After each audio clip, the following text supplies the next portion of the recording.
저번 시간에 명사의 정의와 특성에 대해서 설명을 했었죠. 저번 시간에는 체언에는 명사가 있다, 대명사가 있다, 수사가 있다 이렇게 설명을 했고 명사의 정의에 대해서 설명을 했습니다. 이번 시간에는요, 그 명사의 갈래에 대해서 제가 설명을 하겠습니다. 명사는 여러 가지 기준을 통해서 나눠져요.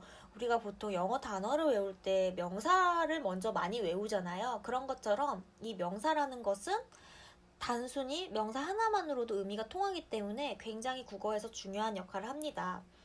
자, 명사의 갈래는요, 첫 번째는 사용 범위, 그러니까 쓰이는 범위에 따라서 보통 명사와 고유 명사로 나뉩니다. 라는 건 말 그대로 보통적인, 일반적인이라는 것이에요.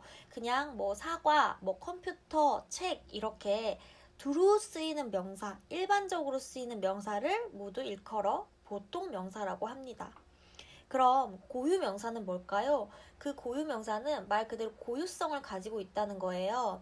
예를 들면 우리가 쉽게 생각할 수 있는 게 사람. 뭐 김철수라고 합시다. 그런데 김철수라는 대한민국의 그 이름을 가지고 있는 사람은 여러 명이 있겠지만 사실 김철수라는 이름의 그 특징을 가지고 있는 사람은 오직 유일하죠. 사람의 이름을 얘기하는 인명, 그 다음에 지역명. 지역도 뭐 예를 들어 석촌호수라고 하면은 서울시 송파구에 있는 호수 뭐 이런 거죠. 그 다음 백두산, 한라산 같은 경우도 대한민국 국토에 있는 산의 특정한 이름이죠. 이런 것들이 바로 고유 명사가 됩니다. 또 유명한 게 상호명이에요. 예를 들어 뭐 맥도날드, 롯데리아 이런 것들은 그 회사의 고유한 명칭이기 때문에 고유 명사가 되죠. 그런데 언어라는 게 굉장히 재미가 있어요. 언어는 그 필연적인 이유가 없고 자의성, 그 다음에 사회성, 역사성을 가지고 있는 유동적인 것이죠. 그래서 이런 고유명사가 시간이 지나서 사람들이 보편적으로 사용하게 되면서 보통 명사가 되기도 합니다. 가장 뭐 대표적인 거 보면요, 우리 콜라 같은 경우도 원래 코카콜라, 펩시콜라에서 나온 상호명에서 콜라가 나왔다고 하고요. 그 다음에 뭐 다이너마이트 같은 경우는 일반적으로 폭약이라고 생각하고 있지만 사실 다이너마이트는 일반적인 상호의 명칭이었던 거예요. 우리나라로 따지면 뭐가 있을까요? 연고를 그냥 후시딘 줘 이렇게 얘기를 하던가 뭐 마데카손 줘 이렇게 얘기를 하죠. 그 다음에 염기성 세제인 것도 유황락스에서 그냥 락스를 보통 명사로 사용을 합니다. 이런 것들이 있어서 보통 명사가 고유 명사로 쓰이기도 한다라고 생각을 하면 됩니다. 그 다음에 두 번째는요, 자립성의 유무에 따라서인데요. 이 자립명사랑 의존명사를 구분하는 게 굉장히 중요해요. 그리고 자립명사, 의존명사, 그 중에 의존명사를 잘 기억을 해놔야 되는데요. 자립명사는 우리가 자립 형태소에서 배웠던 자립처럼 다른 말의 도움을 받지 않고 단독으로 쓰일 수 있는 모든 명사를 얘기합니다. 그런데 이 의존명사가 바로 우리가 공부를 해야 될 포인트인데요. 의존명사는 뭐냐면 명사의 성격을 가지고 있으면서 자립성이 없어서 다른 말한테 꼭 기대어서 써야 되는 거예요. 자, 예를 들면요, 우리가 갑자기 비가 오는 바람에 라는 문장을 한번 생각을 해보세요. 그러면은 여기서 바람이란 게요, 그 앞에 오는이 없으면 갑자기 비가 바람에 라고 하면 의미가 어떻게 돼요? 없어져 버리죠.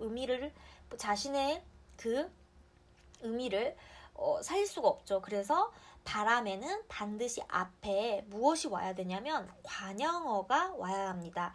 여기서 갑자기 비가 오는 바람에에서 오는은 관형어예요. 선생님, 우리 아직 관형사도 안 배웠고 관형어도 안 배웠는데 관형어가 뭐죠? 이렇게 헷갈리는 분들이 있을 거예요. 그런데 이 부분에서는 그냥 관형어라는 거는, 관형이 뭐냐면 뒤에 있는 것을 수식하는 걸 얘기하는 거거든요. 뒤에 있는 것을 꾸미는 것인데 관형어란 문장에서, 품사가 아니라 문장에서 뒤에 있는 대상, 뒤에 있는 단어를 수식해주는, 꾸며주는 문장 성분이다. 이렇게만 이해를 하세요. 자, 나는 생선회를 먹을 줄은 모른다 라고 했을 때 나는 생선회를 먹을에서 여기서 먹을이 관형어가 되고 줄이 뭐가 되겠어요? 의존명사가 되겠죠. 의존명사는 이렇게 그 관형어가 반드시 수식을 해야 된다. 이 부분을 여러분이 기억을 해주세요.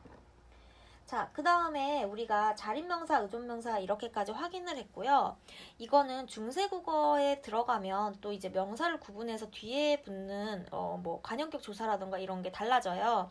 그래서 알면 좋은 것입니다. 감정, 표현 능력의 유무에 따라서 유정명사, 그러니까 감정을 가지고 있다. 그 다음에 무정명사, 감정이 없다라고 해서 유정명사는 감정 표현이 있는 명사인데 주로 사람이나 동물을 얘기합니다.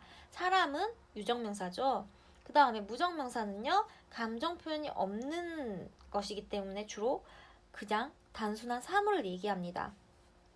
예를 들면요, 우리가 강아지에게 밥을 주다, 아기에게 밥을 주다 라고 했을 때 유정명사한테는 에게라던가 한테라던가 이런 조사를 취할 수가 있어요. 그런데 우리가 화초에게 물을 주다 이렇게 하면 안 됩니다. 어떻게 얘기하죠? 화초는 무정명사이기 때문에 화초에 물을 주다 이렇게 얘기를 해요. 우리가 에게와 에의 쓰임을 맞춤법을 보면 또 배우게 될 텐데 이러한 구별의 차이가 유정명사냐 무정명사에 따라서 달라지는 거였구나 이렇게 알 수가 있죠. 그 다음에 손으로 만질 수 있는지의 여부에 따라서 구체명사입니다. 구체명사는 말 그대로 구체적인 모습이 있기 때문에 만질 수 있다는 거예요. 운동을 좋아하는 사람들의 모임이라고 했을 때 사람이 여기서는 구체적인 명사가 되겠죠. 자, 그럼 추상명사는 뭘까요? 추상적인 개념이에요.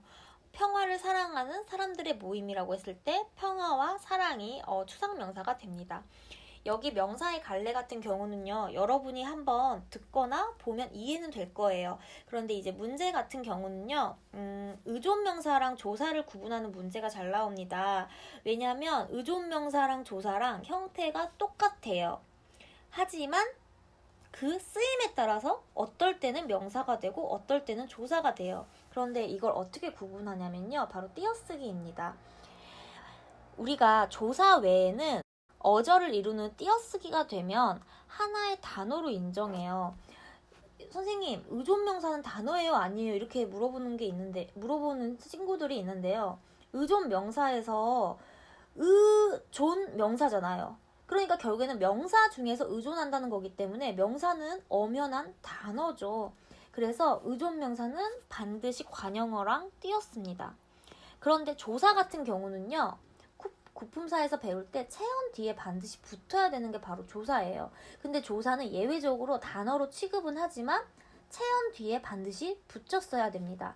그래서 예시를 들면요. 너대로 너만큼 할 때는 조사이기 때문에 붙여 쓰고 먹는 대로 할 만큼 이럴 때는 의존명사이기 때문에 관형어와 띄어쓰기를 하면 됩니다. 먹는 대로 할 만큼은 여기서 먹는과 할이 관형어이기 때문에 의존명사이기 때문에 띄어써서 대로만큼이 됩니다. 그래서 어떨 때는 조사로 쓰냐 어떨 때는 의존명사로 쓰냐 이런 것은 띄어쓰기의 유무에 따라서 여러분이 구분을 하면 될 것 같아요.